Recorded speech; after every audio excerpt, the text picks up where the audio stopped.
How many political parties do you think govern Sri Lanka from the date of independence? Just two.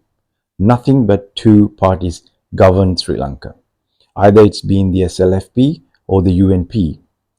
Either they managed to get a majority to govern the country as their own parties, or they managed to forge alliances, coalitions between those two parties through the fractions that they've created and managed to run the country. So when you consider the social, political and the economical situation in Sri Lanka right now, it's nothing but a disaster. It's nothing but a catastrophe. So who should be blamed for this catastrophe? Who should be blamed for this disaster the country is going through right now? It's these two main political parties. Sadly, people in Sri Lanka always looked for a binary choice. It's either this or that. Time to time, they will change their mind and they will vote for this, and then the next time they will vote for that. Either it's UNP or the SLFP or any of the fractions that they've created. People never looked for a third option. As of now, the only third option the country has is NPP.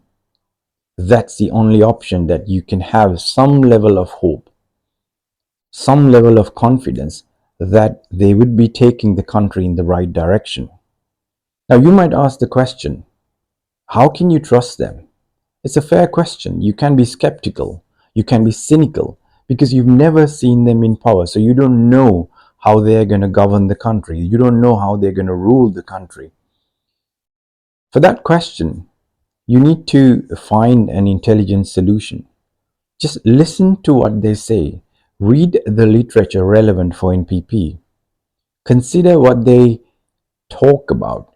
Consider what they say, how they analyze the current situation, and apply it to where the country is right now. Isn't it true what they're saying has come true as of now? The reality has dawned upon Sri Lanka after 75 years that these two main political parties have done nothing else than make money for themselves, created a systemic corruption, created an environment, a culture, a political culture that benefits them. It's always been about them rather than about the people of the country. I must emphasize and accentuate the fact that Ranil wasn't chosen by the people. Ranil was chosen by 133 dirty, corrupted politicians who are attached and attributed to Pohottur. Nothing else than that. He's not a leader the country has chosen. He couldn't even win his own constituency.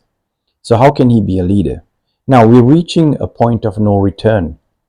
Unless we make a drastic change in the trajectory, unless we make a significant divergence in where we are heading, we're going to be ending up in a huge disaster.